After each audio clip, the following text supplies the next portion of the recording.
ಮೋದಿ ಸರ್ಕಾರದ ವಿರುದ್ಧವಾಗಿ ಮಾಜಿ ರಾಜ್ಯಪಾಲ ಸತ್ಯಪಾಲ್ ಮಲಿಕ್ ಗರಂ ಆಗಿದ್ದಾರೆ. 34 ದಿನಗಳಿಂದ ನನಗೆ ಹುಷಾರೇ ಇಲ್ಲ, ಹಾಸಿಗೆ ಹಿಡಿದು ಬಿಟ್ಟಿದ್ದೀನಿ, ನನಗೆ ಆರೋಗ್ಯ ಕೈ ಕೊಟ್ಬಿಟ್ಟಿದೆ.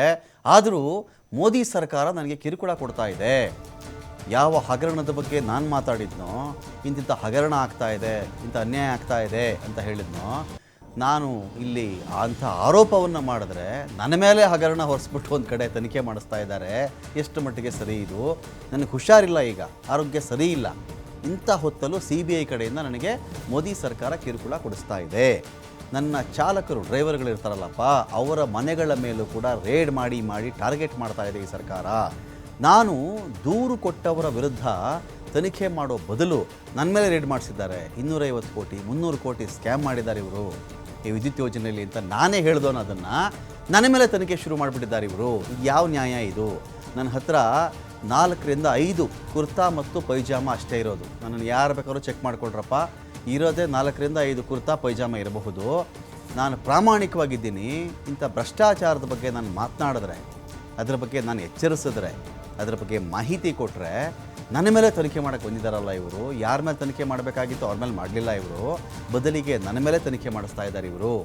ಇಂಥ CBI ಇಟ್ಕೊಂಡು ಹೆದರ್ಸೋಕ್ಕೇನಾದರೂ ಬಂದರೆ ನಾನು ಹೆದರೋಣಲ್ಲ, ನಾನು ರೈತನೊಬ್ಬನ ಮಗ.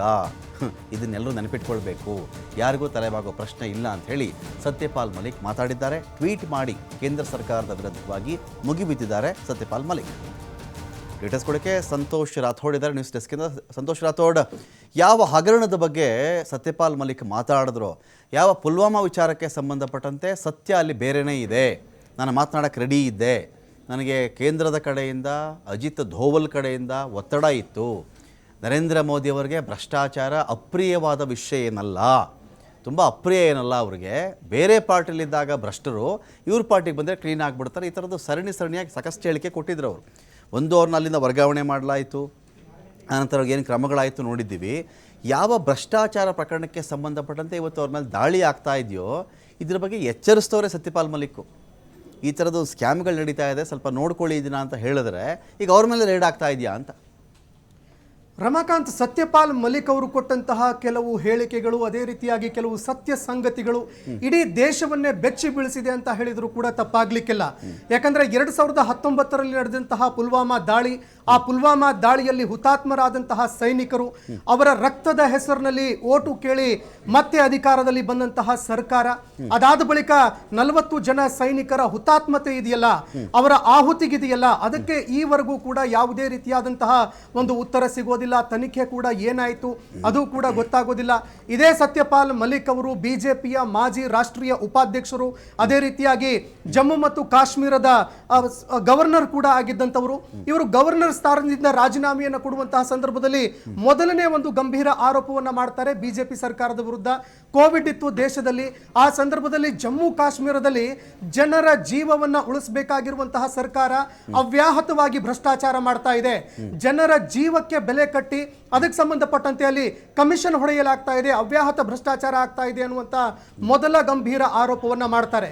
ಅದಾದ ಬಳಿಕ ಅವರು 2021ರ ಅಕ್ಟೋಬರ್ 27ಕ್ಕೆ 17ನೇ ತಾರೀಕಿಗೆ ಅವರು ರಾಜಸ್ಥಾನದಲ್ಲಿ ಒಂದು ಕಾರ್ಯಕ್ರಮಕ್ಕೆ ಭಾಗಿಯಾಗ್ತಾರೆ. ಈ ಕಾರ್ಯಕ್ರಮದಲ್ಲಿ ಒಂದು ಬಹಳಷ್ಟು ಗಂಭೀರವಾದಂತಹ ಆರೋಪ ಮಾಡಿದ್ರು.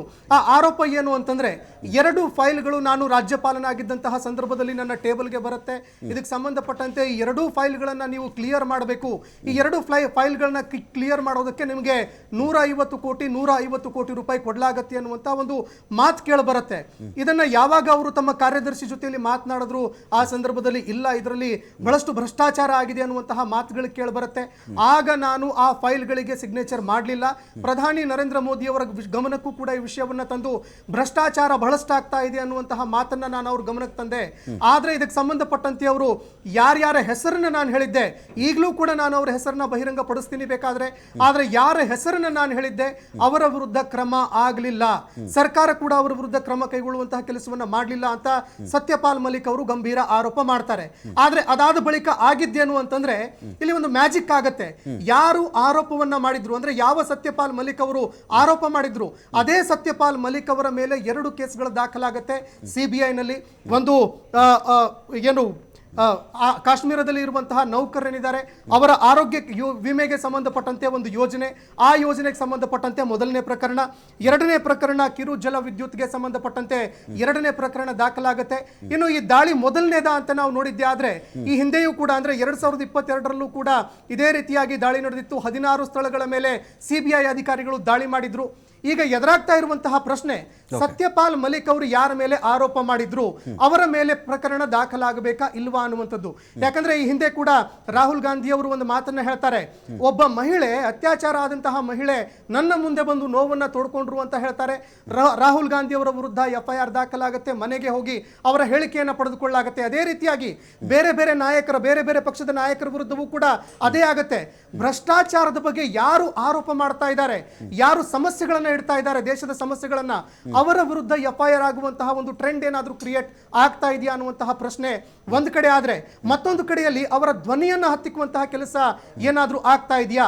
ಪ್ರಧಾನಿ ನರೇಂದ್ರ ಮೋದಿ ಅವರು ಪುಲ್ವಾಮಾ ದಾಳಿಯಾದಂತಹ ಸಂದರ್ಭದಲ್ಲಿ ಒಂದು ಶೂಟ್ಔಟ್ ಮಾಡ್ತಾ ಇದ್ರು, ಅದು ಕೂಡ ಒಂದು ರಾಷ್ಟ್ರೀಯ ಉದ್ಯಾನವನದಲ್ಲಿ ಶೂಟ್ಔಟ್ ಮಾಡ್ತಾ ಇದ್ರು, ಫೋಟೋ ಶೂಟಿಂಗ್ ಮಾಡ್ತಾ ಇದ್ರು ಅನ್ನುವಂತಹ ಒಂದು ಗಂಭೀರ ಆರೋಪವನ್ನ ಸತ್ಯಪಾಲ್ ಮಲಿಕ್ ಅವರು ಮಾಡಿದ್ರು.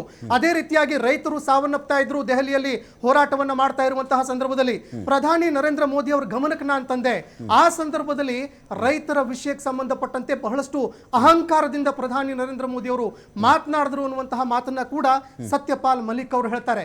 ಹಾಗಾದ್ರೆ ಸತ್ಯಪಾಲ್ ಮಲಿಕ್ ಅವರು ಹೇಳಿದಂತಹ ಮಾತುಗಳೇನಿದೆ, ಆ ಮಾತುಗಳನ್ನ ಗಂಭೀರವಾಗಿ ತೆಗೆದುಕೊಂಡು ಯಾರ ಭ್ರಷ್ಟಾಚಾರಿಗಳಿದ್ದಾರೆ ಅವರ ವಿರುದ್ಧ ಪ್ರಕರಣ ದಾಖಲಾಗಬೇಕಾ, ಅಥವಾ ಯಾರು ಆ ಭ್ರಷ್ಟಾಚಾರವನ್ನ ಹೊರಗಡೆ ಎಳಿತಾ ಇದ್ದಾರೆ ಅವರ ಮೇಲೆ ಆಗ್ಬೇಕಾ ಅನ್ನುವಂತಹ ಪ್ರಶ್ನೆ ಇವತ್ತು ದೇಶದ ಮುಂದೆ ಇದೆ.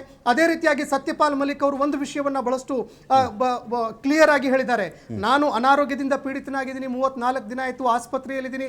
ಈ ಸಂದರ್ಭದಲ್ಲಿ ನನ್ನ ಆಪ್ತರನ್ನ ಕಿರುಕುಳ ಕೊಡಲಾಗ್ತಾ ಇದೆ, ನನಗೂ ಕೂಡ ಕಿರುಕುಳ ಕೊಡಲಾಗ್ತಾ ಇದೆ ಅಂತ ಇದೇ ರೀತಿಯಾಗಿ ಲಾಲು ಪ್ರಸಾದ್ ಯಾದವ್ ಅವರು ಕಿಡ್ನಿ ಟ್ರಾನ್ಸ್ಪ್ಲಾಂಟೇಶನ್ ಮಾಡ್ಕೊಂಡು ಬರ್ತಾರೆ. ಅದೇ ರೀತಿಯಾಗಿ ಆಸ್ಪತ್ರೆಯಲ್ಲಿ ಮಲಗಿರ್ತಾರೆ. ಆಸ್ಪತ್ರೆಯಿಂದ ಹೊರ ಬಂದಂತಹ ಒಬ್ಬ ವ್ಯಕ್ತಿಯನ್ನ 8 ಗಂಟೆಗಳವರೆಗೆ ತನಿಖೆ ಮಾಡಲಾಗುತ್ತೆ. ಆಗ್ಲೂ ಕೂಡ ಸತ್ಯಪಾಲ್ ಮಲಿಕ್ ಅವರು ಇದಕ್ಕೆ ಸಂಬಂಧಪಟ್ಟಂತೆ ಆಕ್ಷೇಪ ವ್ಯಕ್ತಪಡಿಸಿದ್ರು. Ramakant, okay, thank you Santosh Rathore.